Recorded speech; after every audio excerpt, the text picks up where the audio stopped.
Tafsir Jalalain ya.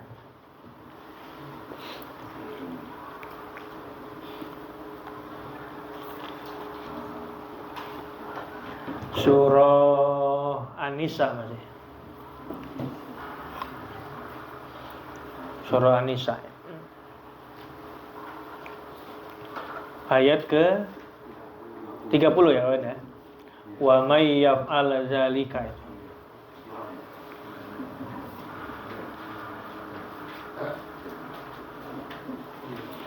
Surah An-Nisa ayat ke-30.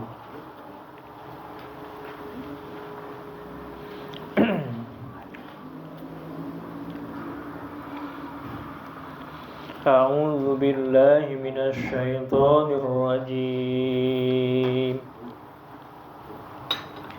Wa may yaf'al dzalika udwanan wa zulman fasawfa nuslihi nara wa kana dzalika 'ala Allahi yasira.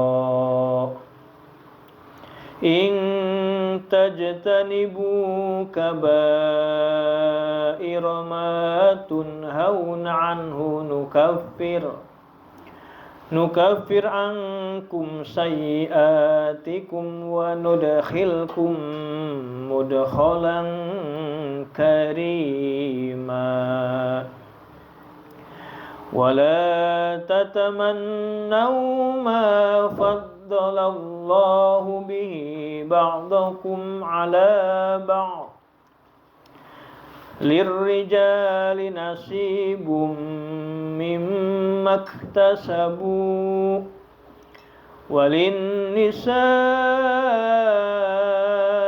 nasibum mimma iktasabu was'alullaha min fadlih innallaha kana bikulli syai'in alima.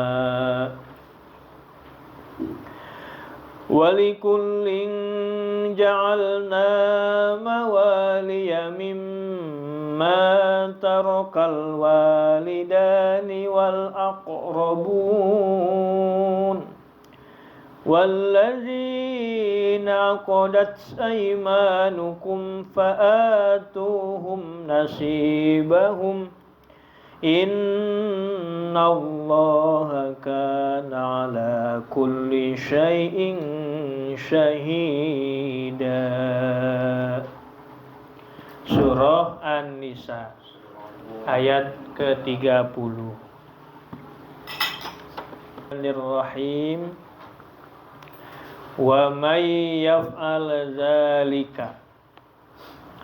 Wa may yaf'al, dan barang siapa yang berbuat, dan barang siapa yang mengerjakan, zalika, akan yang demikian itu, aimanu hiya anhu, yakni sesuatu yang dilarang, anhu dari sesuatu, udwanan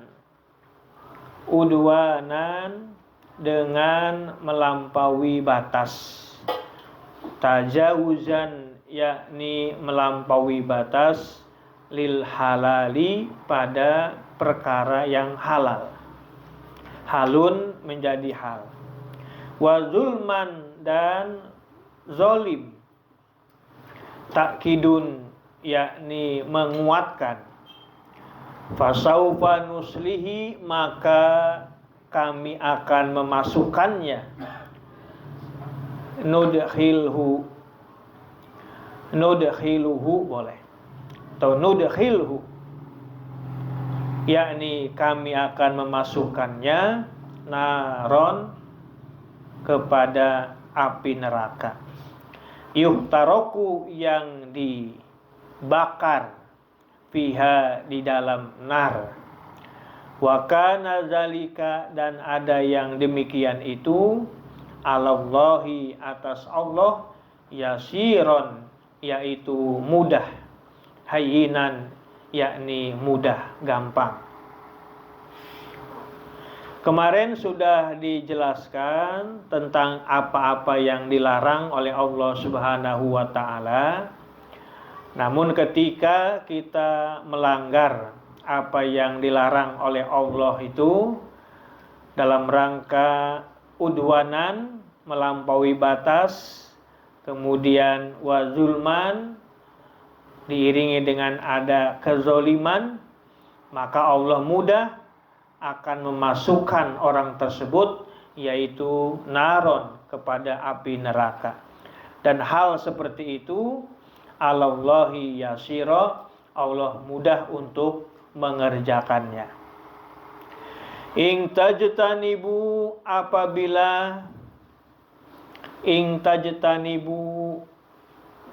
apabila kalian semua menjauhkan kabairo, akan beberapa dosa besar, tunhauna, yang dilarang, anhu, dari dosa tersebut. Apa yang dimaksud dosa kabair? Wahia ma waroda alaiha, dan dia dosa kabair, dosa besar, ma waroda, yaitu perkara yang akan datang, alaihi, atas dosa tersebut, wa'idun, sebuah ancaman, kal qatli, seperti membunuh, wazina, melakukan zina, wasariqati, dan mencuri. Wa Ibnu Abbas, dan dari sahabat Ibnu Abbas, hiya, adapun dosa kabair, ilas sab'i mi'ati aqrabu, kepada 700 lipat ganda, aqrabu, yaitu lebih mendekati. Nukafir, kami, kata Allah, akan mengkifarati, akan menutupi, angkum, dari kalian, sayiatikum, akan keburukan-keburukan kalian, asogo iro, akan perkara dosa-dosa kecil, bitoati, dengan cara mengerjakan taat, wa nudkhilkum, dan kami akan memasukkan kalian, kata Allah, mudkhala, ke sebuah tempat, bidomil mim, dibaca dengan domah mim, boleh mudkhala, wa fatihah, dan fathah mim, madkhala. Apa mudkhala atau madkhala itu?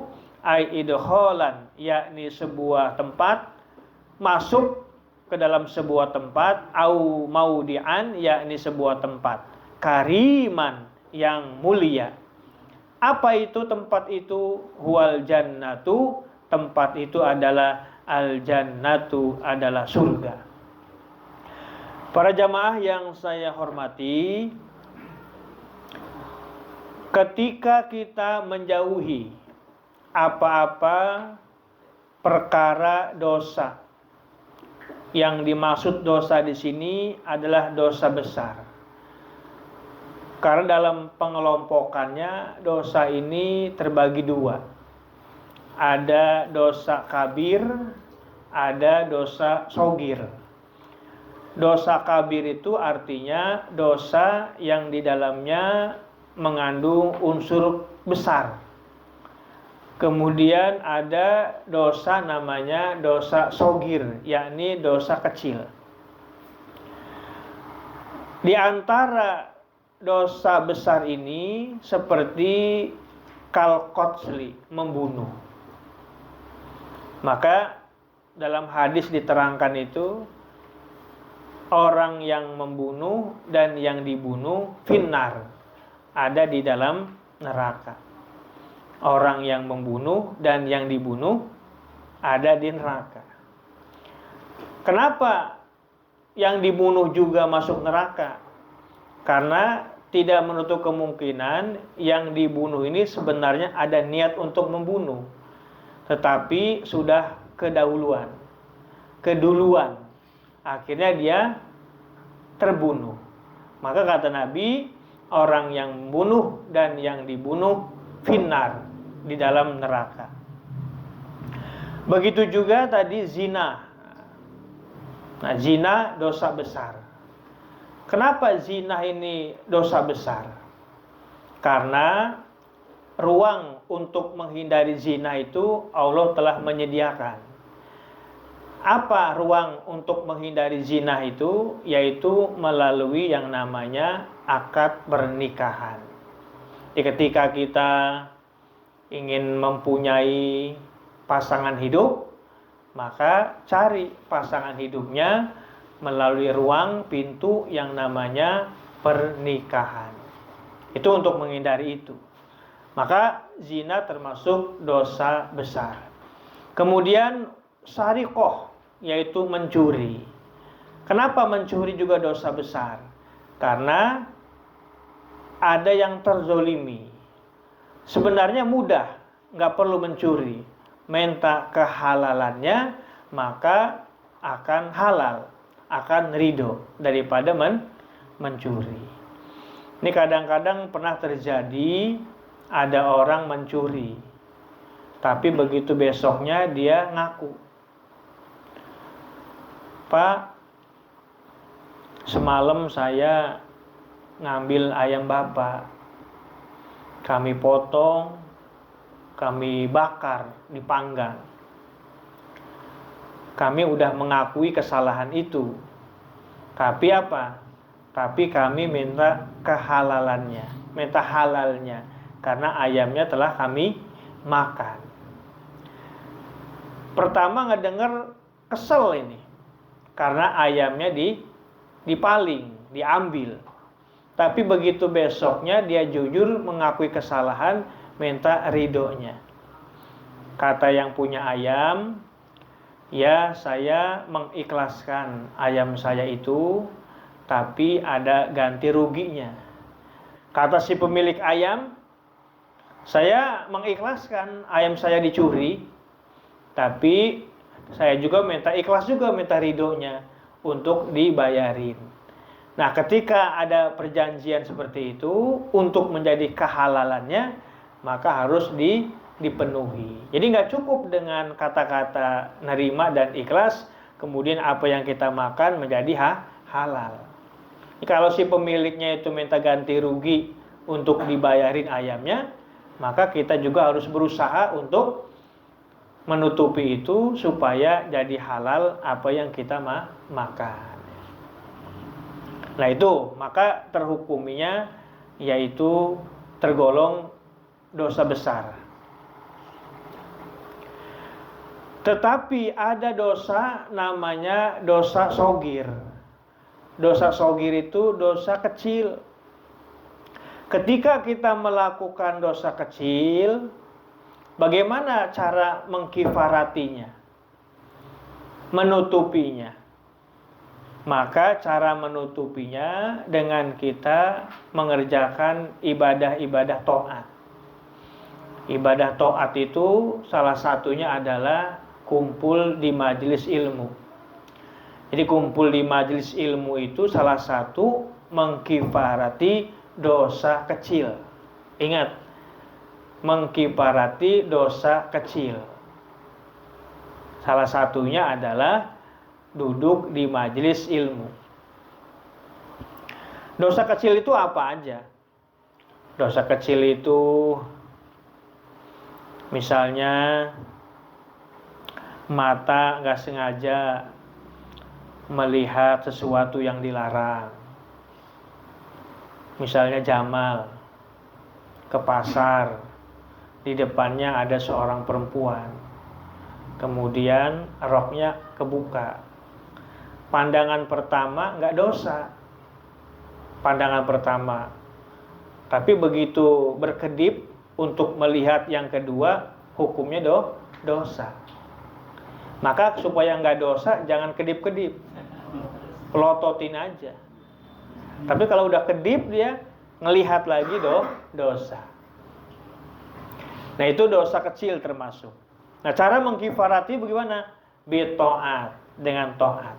Salah satu to'atnya adalah itu melakukan ibadah rangkaian yang namanya majelis ilmu. Jadi majelis ilmu yang kita ini hadiri ini sebenarnya lagi mengguguri dosa-dosa kecil. Bukan dosa besar, dosa kecil. Kalau dosa besar itu berat. Nggak cukup dengan istighfar, nggak cukup dengan tolabul ilmi, tapi harus ada niat taubatan nasuha. Dalam Qur'annya itu, ya ayyuhalladzina amanu tubu ilallahi taubatan nasuha. Taubat yang sungguh-sungguh. Taubat yang sungguh-sungguh itu syaratnya kemarin sudah dijelaskan, ada 3. Yang pertama yaitu melepas, meninggalkan perbuatan itu yang dilarang. Kedua, berniat tidak akan mengulang lagi, berazam. Kemudian yang ketiganya ada rasa penyesalan. Penyesalan telah berbuat perbuatan yang dilarang. Nah, itu syarat taubat nasuha. Yang berkaitannya hablum minallah. Kalau yang berkaitan dengan hablum minannas tambah 1, yaitu minta kehalalan dan ridhonya. Ingat, minta halal ridho itu nggak cukup mohon maaf lahir batin. Tapi tadi ketika ngucapin mohon maaf lahir batin, diucapin, Mang, mohon maaf lahir batin ya. Disebutin, semalam saya maling ayam kamu. Jadi nggak cukup ngomong mohon maaf lahir batin, diucapin apa yang telah kita lakukan kesalahan dengan dia itu. Ini nggak cukup dengan mohon maaf lahir batin. Disebutin apa yang menjadi masalah kok dia minta mohon maaf lahir batin itu. Kalau itu ya dibisikin aja ke kupingnya, semalam saya ambil ayam kamu. Paling kata dia kaget, terkejut. Tapi karena memang suasananya Idul Fitri, nggak mungkin marah dia, karena masih suasana Idul Fitri. Paling yang ada, yaudah kalau gitu kita damai aja. Gimana damainya? Tadi ayam saya harganya 70.000, ya tinggal dibayarin aja. Tinggal dibayarin, barulah halal. Jadi nggak mudah gitu ngucapin mohon maaf lahir batin itu yang berkaitan dengan hablum minannas. Nah, kalau yang tadi dosa besar, yaitu harus sampai kepada taubatan nasuha. Nah, kalau dosa kecil mah dengan kita ngaji-ngaji ini ngelebur dosa-dosa kecil. Nah, ketika kita dikifarati, ditutupi kesalahan-kesalahannya, yakni dosa-dosa kecil dengan rangkaian perbuatan taat, wa nudkhilkum mudkhalan karima, dan kata Allah, kami akan memasukkan kalian mudkhalan karima, di tempat yang mulia. Di mana tempat yang mulia itu? Al-jannatu, yaitu surga. Wala tatamannaw ma faddalallahu bihi ba'dakum ala ba'd.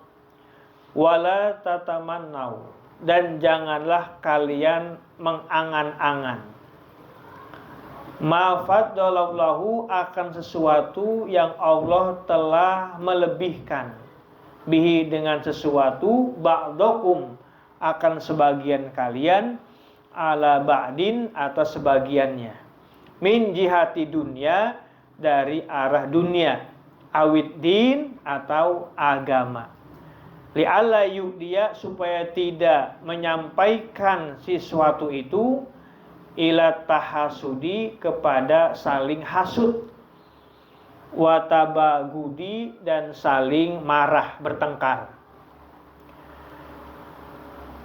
Lirijali nasibun, lirijali nasibun, bagi kaum laki-laki, nasibun, bagian, sawabun, yakni pahala, mimma, dari sesuatu, iktasabu, yang mereka mengerjakan, bisababi ma'amilu, dengan sebab sesuatu yang mereka beramal, minal jihadi, dari jihad, wa ghairihi, dan selain jihad.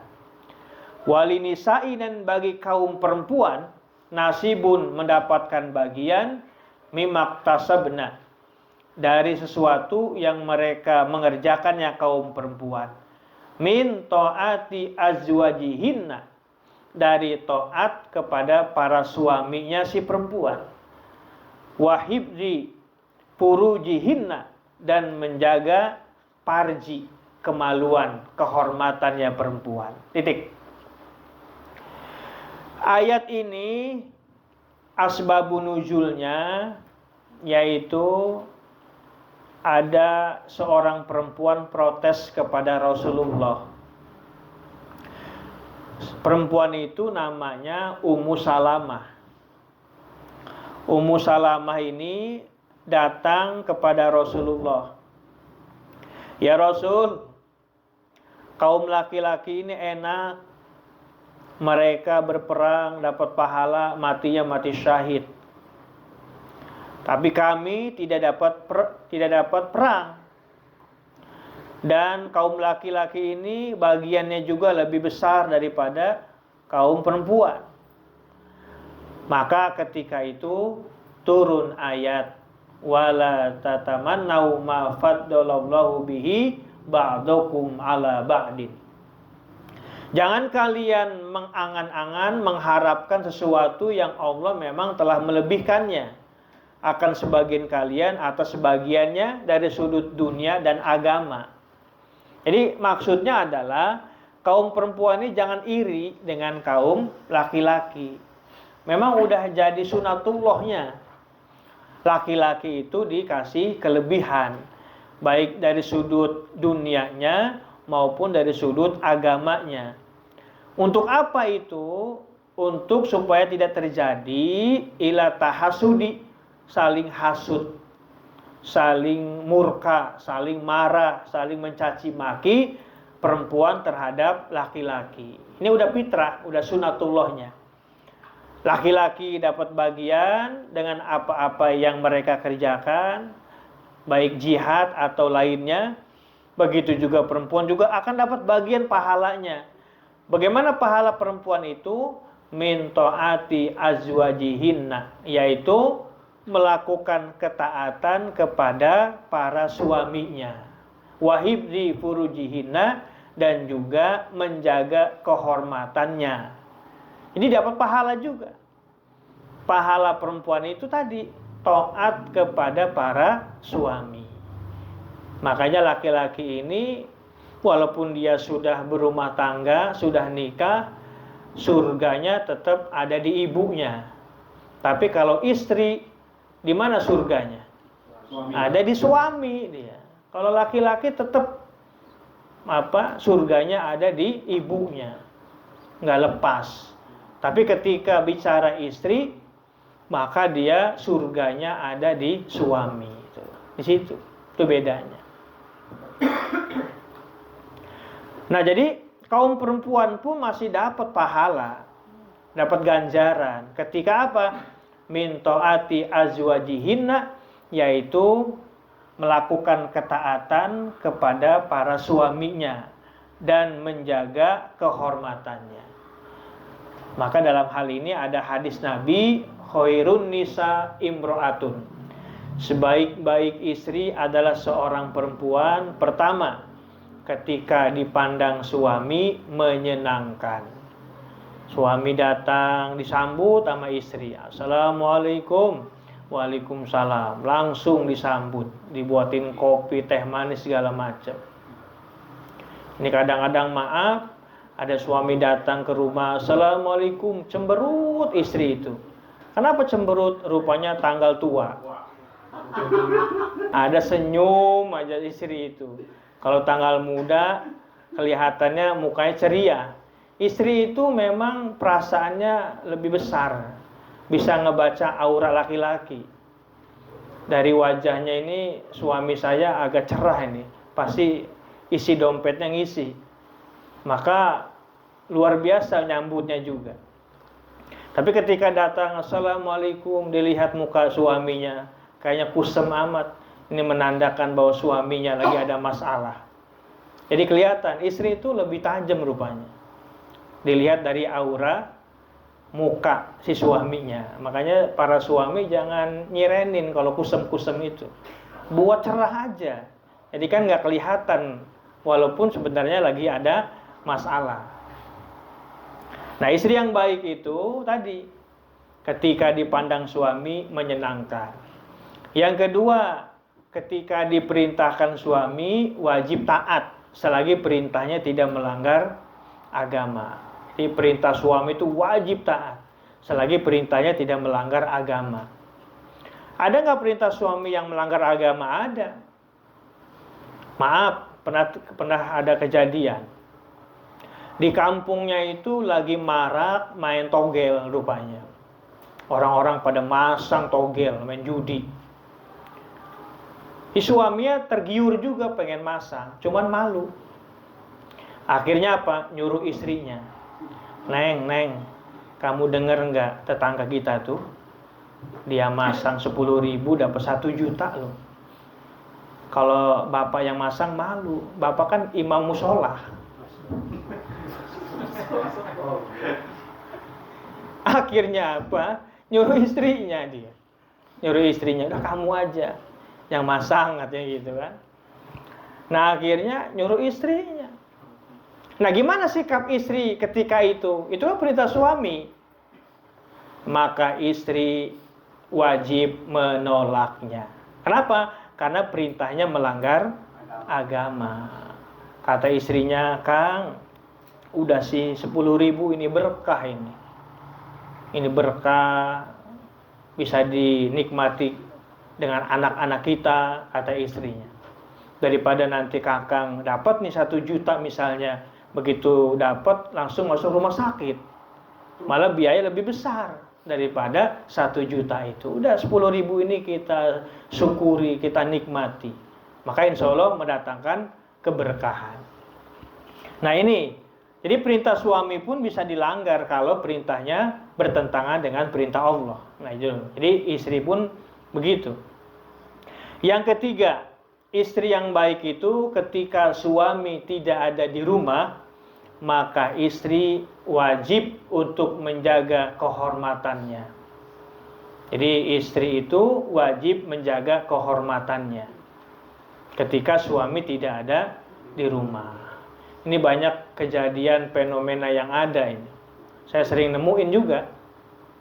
Ketika suami pergi berangkat kerja, istrinya itu mungkin kalau ada suami merasa tertekan. Begitu suaminya keluar, dia senang, betul bahagia, seakan-akan merdeka. Akhirnya apa yang terjadi? Akhirnya dia juga melampiaskan itu mencari hiburan. Mencari hiburan luar biasa.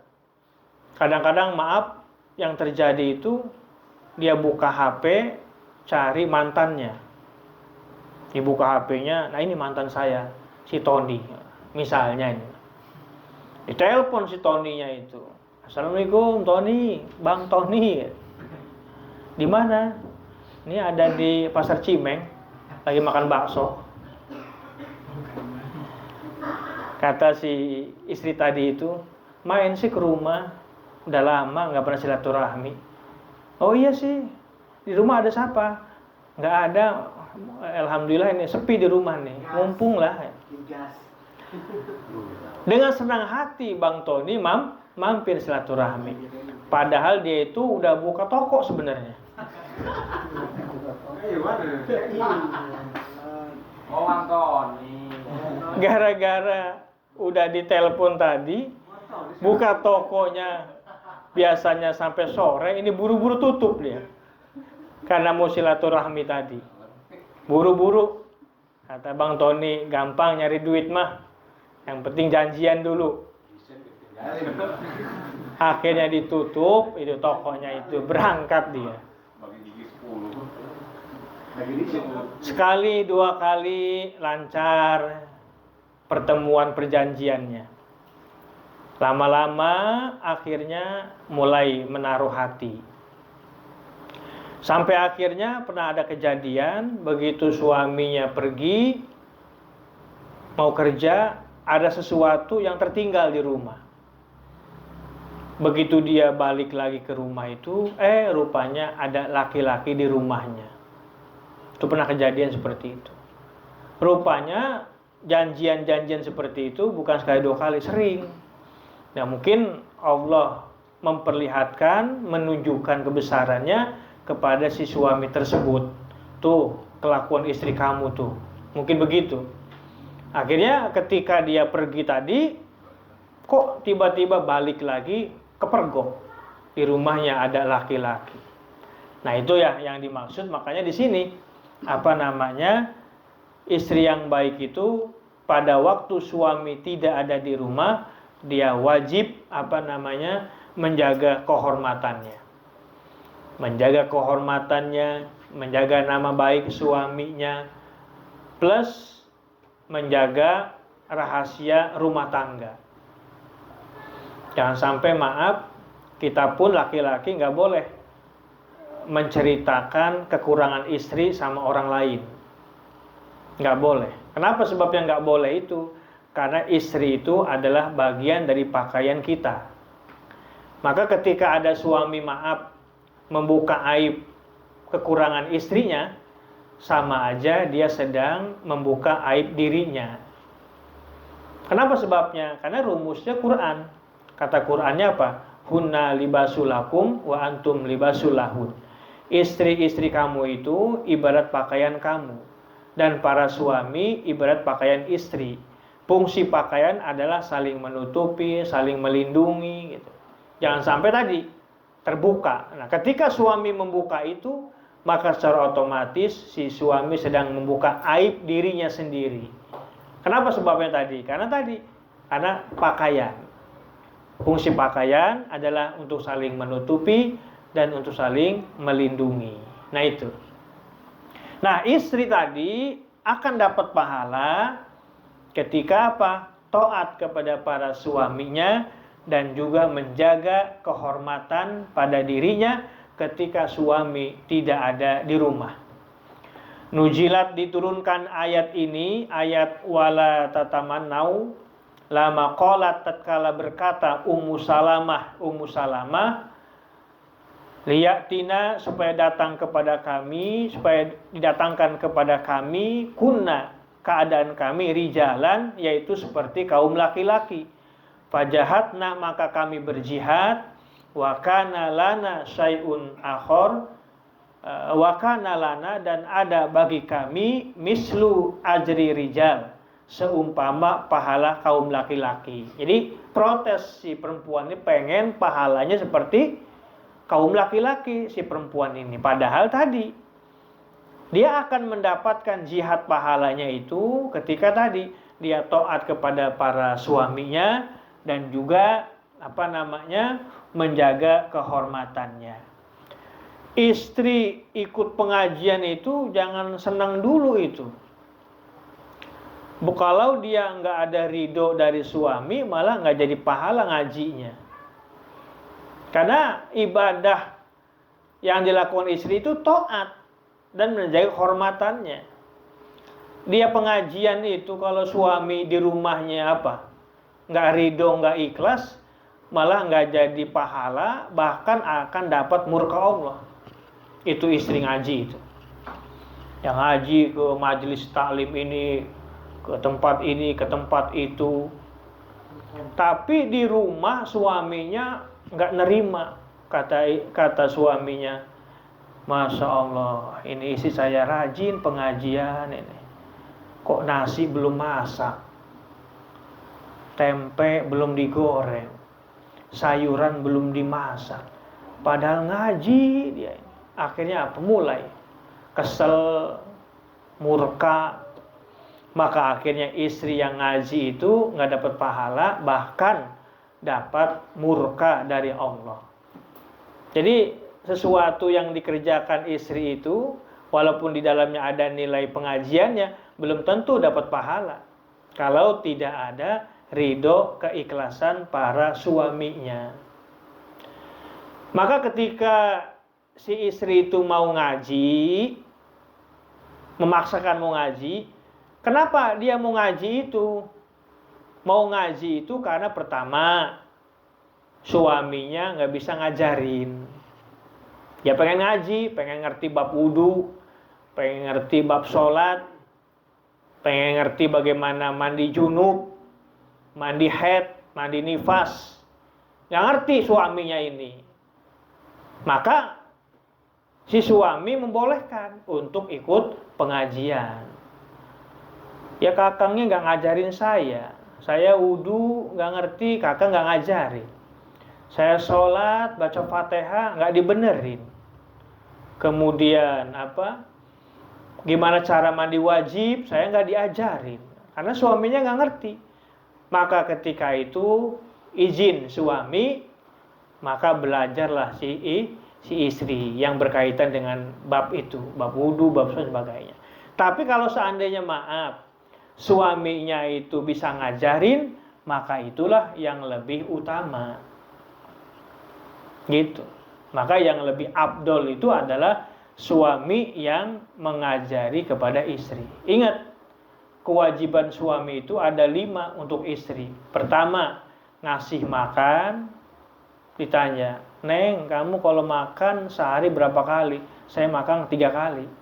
Pagi itu nasi uduk, siang itu rendang, malam itu pecel lele. Itu wajibnya. Sunahnya bakso mie ayam. Maka suami harus memenuhi itu. Jangan protes suami. Yang kedua, kewajiban suami belikan pakaian untuk menutup auratnya. Maka suami belikan pakaian untuk menutup auratnya. Yang ketiga, kasih tempat tinggal, berlindung. Jangan kehujanan, jangan kepanasan. Yang keempat, perhatian terhadap istri. Istri sakit itu langsung, Kang, kepala saya pening amat, ini kata si istrinya. Ayo kita berobat, udah ke puskes aja nggak apa-apa. Puskes, cari yang gratis. Begitu masuk dekat gerbang puskes nggak jadi. Kang nggak jadi, Kang, kenapa? Udah sembuh. Kok cepet amat? Ada sugesti karena perhatian suami terhadap istri.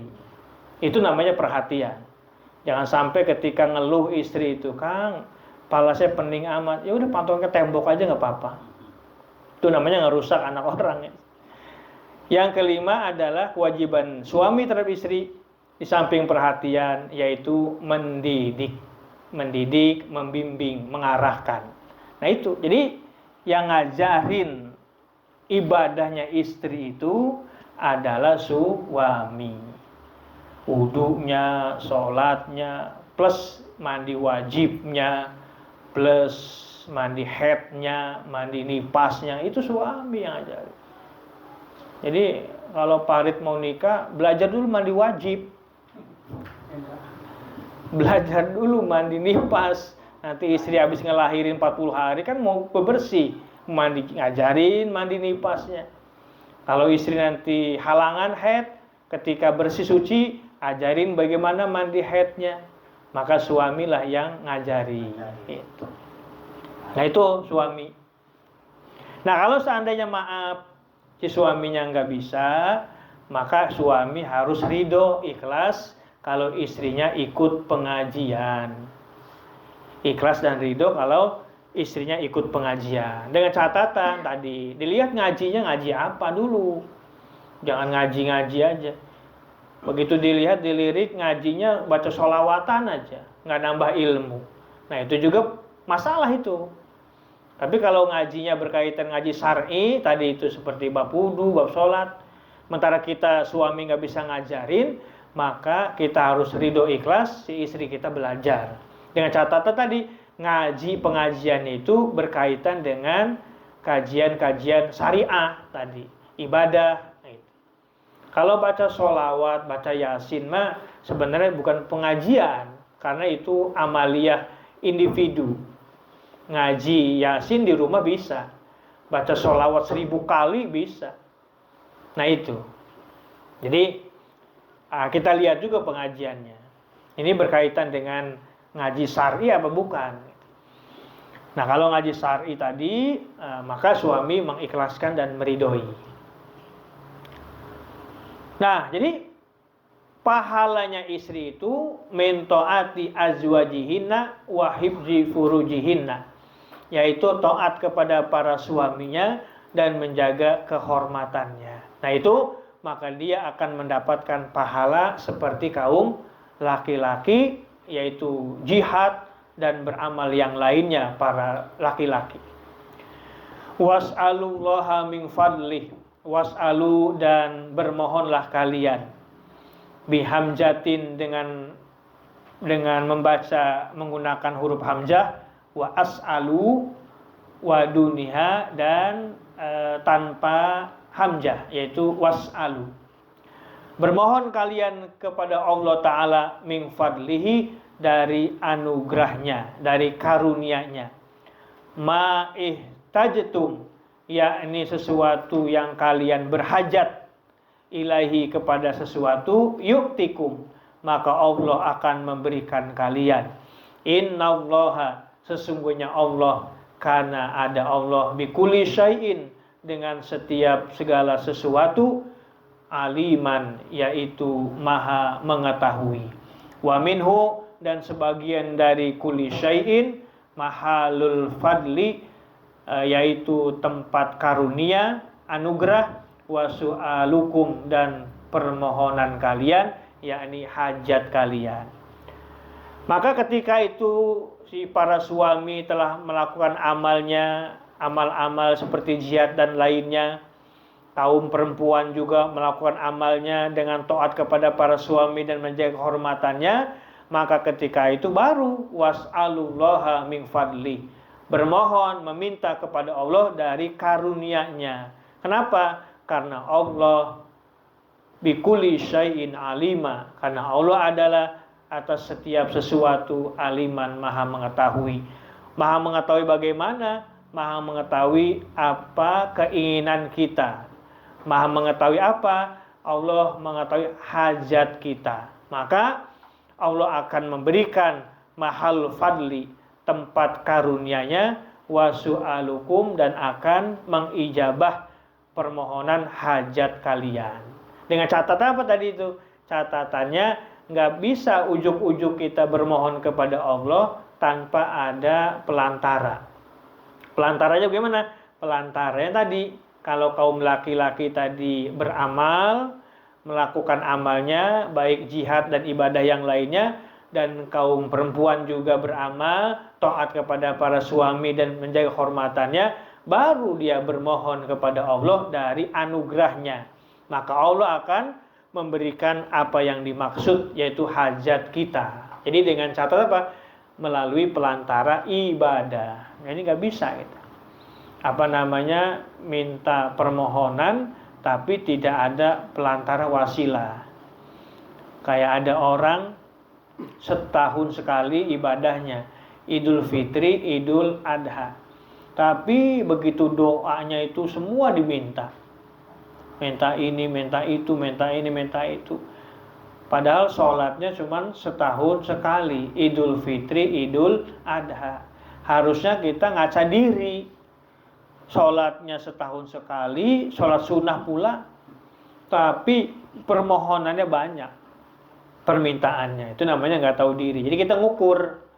Lagi kita yang maaf misalnya, udah istiqomah ibadahnya, wajib sunnahnya, itu kadang-kadang masih malu kalau kita mintanya berlebih-lebihan. Walaupun memang Allah senang ketika kita bermohon kepadanya. Nah, jadi innallaha kana bikulli syai'in alima, sesungguhnya Allah adalah atas segala setiap sesuatu, Allah maha mengetahui apa keinginan kita, apa hajat yang dimaksud, maka Allah akan mengabulkan dengan catatan tadi, melakukan rangkaian ibadah kepada Allah. Nah, barulah kita was'alullaha min fadli, bermohon kepada Allah dari karunia-Nya. Walikullin ja'alna, insyaallah nanti akan kita teruskan pada malam Sabtu yang akan datang, insyaallah.